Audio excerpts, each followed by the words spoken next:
Hello traders, it is Tuesday evening, August 18th, and it's time for the weekly swing trading video. Wait a minute, it's Tuesday night. Pete usually does this on Wednesday nights. That's right, I'm going to be taking some time off. I'm not going to be producing any market comments Thursday or Friday. I'm not going to be producing my videos, and I think that's a great thing for all of you to do right now as well. Eliminate temptation. Best way to do that is not even to look at the market. This is a low probability trading environment. That's why we're largely in cash on our swing trades. Got a couple positions on that we're going to take a quick look at, but we don't have a lot of risk exposure right now. I don't want a lot of risk exposure. I feel that the upside rewards are smaller than the downside risks. I don't like the fact that we didn't get that stimulus bill passed, and I think that that could weigh on the market if we see initial jobless claims tick higher. So keep an eye on those numbers this Thursday. Let's take a look at our current trades. These are two trades that we did last week.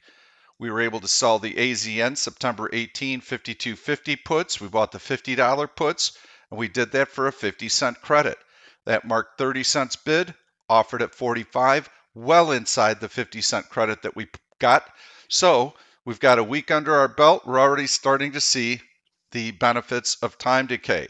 The other trade that we did last week was TMUS. We sold the 110-105 bullish put spread with the September 18th expiration. We got 90 cents for that. Those are currently 54 cents bid, offered at 78 cents, also inside the 90-cent credit that we put it on for. Again, time decay working its magic. Let's take a quick look at both stocks, then we'll take a look at the market. TMUS, we'll start with that one. This is a utility stock in my opinion. Cell phone carrier, you can see how it's been grinding higher. That's benefiting our position, and we're leaning on that breakout. We're leaning on that support, but we're all the way down here to the 110 level. So I really like this trade. I think it's going to work out well for us. AZN, you can see how it's been ticking higher as well. We've got this nice horizontal support right here, but we're even inside of that. We're all the way down to this horizontal support. So we've got lots of breathing room on this stock. Plus, they have lots of opportunities because they've got coronavirus vaccines that they're working on across a number of different companies. So the chances for one of them to be the real deal is good. I think that if anything, the stock continues to move higher. So I like both of those trades. As far as the SPY, going to overlay, not going to overlay, I'm going to draw an upward sloping trend line. And there it is right there. You can see how we have 1, 2, almost 3 touches. So this is a very valid upward sloping trend line, and it's continuing to extend higher. It's almost up to 330 right now, but that 325 level I view as very, very important support because that's also a horizontal support level. As long as this line is intact, we have to stick on the bullish side. Now notice how low the volume is. Tiny, tiny volume in here. That means that there's a low level of conviction. And when you have the market floating higher on low volume, know that these gains can be instantly swept away. So for right now, we're in a news vacuum. Earnings season is behind us. Major economic releases are behind us. So the market is going to follow the current momentum. And we've got politicians focusing on their conventions. Unfortunately, we don't have that stimulus bill. I think that the market could get a little weighty, a little bit heavy if we start to see the initial jobless claims tick higher. So watch that number on Thursdays. But apart from that, I think that we've got a couple of stocks tonight that will perform well. Even if the market pulls back a little bit, we're going to try and stay within a 3-week time cycle. We do have Labor Day coming up, so that is going to suck the air out of the balloon for about 3 days. So that means that trading is going to continue to be quiet, probably through Labor Day. Now, I do also want to mention that the average true range a month ago for the S&P 500 was about 67 on an intraday basis. Right now, it's about 20 S&P points, and you can see that. Doji, doji, doji, doji. What's that mean? That means that the market is closing pretty much where it opened each day. When you're day trading this type of market environment, you can expect intraday reversals. Your highest probability trades will come off of trading those reversals once the market reaches the extreme of that range. So this is our guide right here. As long as that upward sloping trend line is intact, we don't get aggressive with our bullish put spreads. We continue to use a very small amount of capital and not do a lot of trades, because one or two bad days could break that upward sloping trend line, and it could put our bullish put spreads in jeopardy. So we must be super selective on our stocks. So let's take a look at what I've got for you this week. I'm going to click on trade. We're going to go into the staged order entry screen. And there you'll see AZN and TMUS, but you'll see a couple of new stocks as well. Amazon and letter Z for Zillow. And I'll tell you why I think both of those look attractive to me. Amazon, right on the heavy buying list. Really, really nice upward sloping trend line here. 1, 2, 3, almost 4 touches. Each touch validates that upward sloping trend line. And you'll see that it comes into play above this red candle. Now that red candle, as I'm hovering over it, you can see that the low from that day was 30.73. We're going to key off of that. We're going to sell the 30.75 put, and we're going to buy the 30.70 put, and we're going to do that for a credit of $1. So here you can see, sell the Amazon. We're going to go out to September 4th. September 4th is going to be just before Labor Day weekend. So the action should be very, very quiet that week. And we're buying the 370 put, $1 credit. So let's take a look at that trade. Whoops, we'll keep this up here. And we're going to go into the Amazon option chain. Going to go to the September 4th expiration. So that's going to span about 2 weeks and 2 days. So we're keeping inside that 2-week window. We'll go down to that 30.75 strike. There it is. We're going to click on the bid there because we're selling it. We're going to click on the ask there because we're buying it. And I've just done the wrong strike prices. So let's say that you do this when you're trading. Click on it and it'll erase it.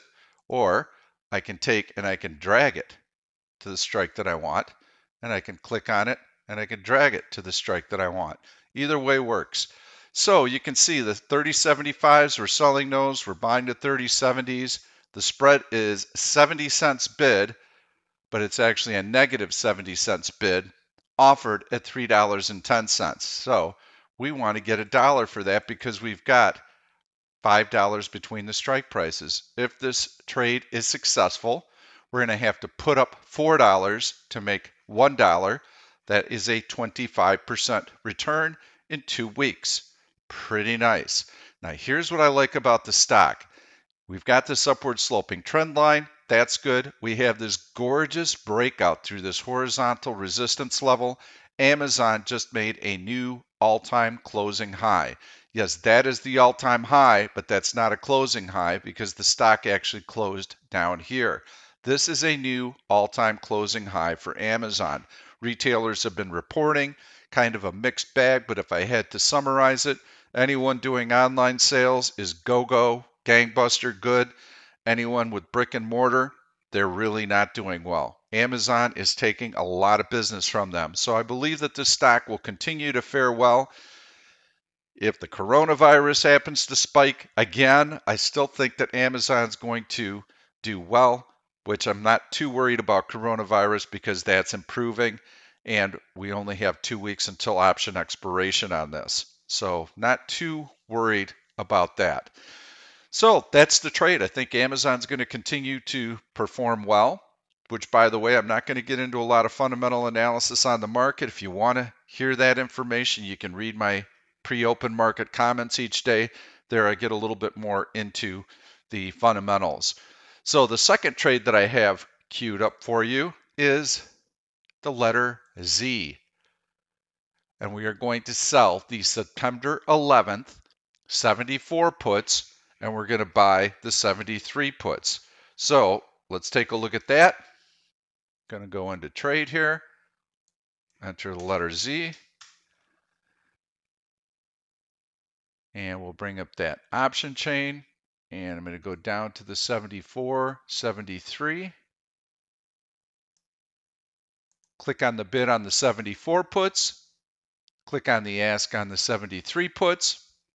And you can see that that spread is 6 cents bid, legitimate 6 cents bid, offered at 37 cents. Well, you know that on these spreads, we like to get 20 cents.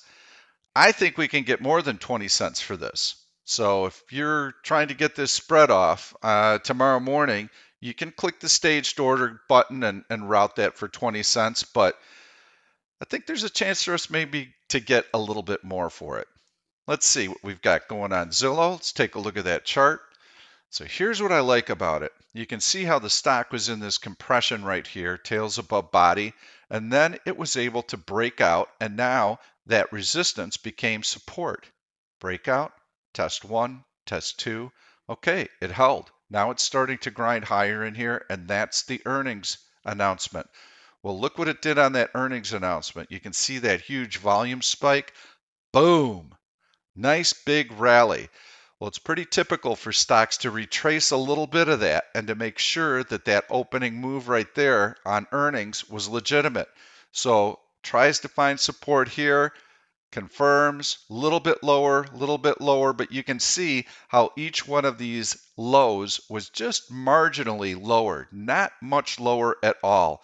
And before it can even fill in this gap, it finds a really nice bid, and now it's off to the races. So you can see how that right there, it just about came down and touched it. And now you've got 3 big candles, long green candles, closing on their high, gapping higher, and the stock making a new all-time closing high. Zillow is going to benefit from very, very low interest rates and from a lot of home buying currently going on. We can also draw this upward sloping trend line right now, and we could take that low there, we could take that low there, and almost got to that upward sloping trend line here as well. So this is also going to lend support. And you can see how if I hover over this candle right here, that low is 73.48, which is just inside of our bullish put spread. We're selling the 74.73. I like this one. Let's say that the market gets into trouble, it has some kind of news over the course of the next few weeks. Is it going to impact the housing market?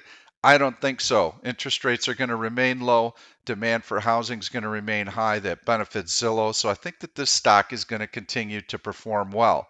So that's why I like this particular trade. Let's look at it very quickly again. Selling the September 11, $74 put. Buying the September 11, $73 put, and we're doing that for a credit of 20 cents. I think we've got a good chance to get filled on both of these trades tomorrow. We may need a little bit of a pullback in the stock, but I think we're going to get filled on them. So that'll give us 4 positions.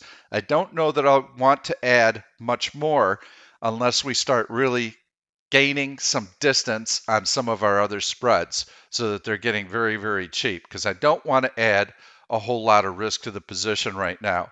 That's all I've got for you tonight. Got a couple of nice trades. I want to keep it short. Again, this is a low probability trading environment. You've got anemic volume on the S&P 500. So I think for most of you, the best bet is to stay in cash as much as possible. Let's say that the market continues to float a little bit higher, which this was a new or close to a new all-time closing high. Let's say the market floats a little bit higher. In 3 weeks, we're going to have more clarity. We're going to be able to see week after week how those initial jobless claims play out and to see if they are ticking higher. We are getting improvement on the coronavirus. I'd also like to see a little bit of an uptick in economic activity as well. So yes, we could miss a few weeks of being able to sell some out of the money bullish put spreads, but in 3 weeks we'll have more clarity. The bad side would be, let's say that the market does have a nice big drop, then we would be able to gauge the selling pressure and we'd be able to get in at a much better price on future bullish put spreads.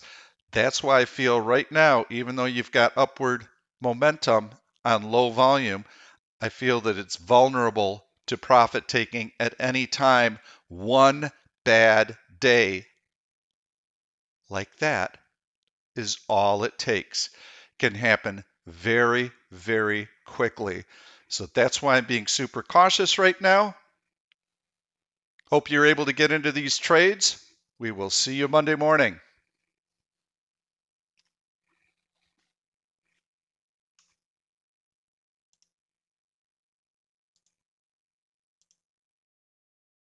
Thank you for watching this YouTube video. I'm Pete Stolzers and I'm going to keep the trade ideas coming along with lots of education. So make sure to subscribe to the channel and please turn on your notifications so that you never miss another trade.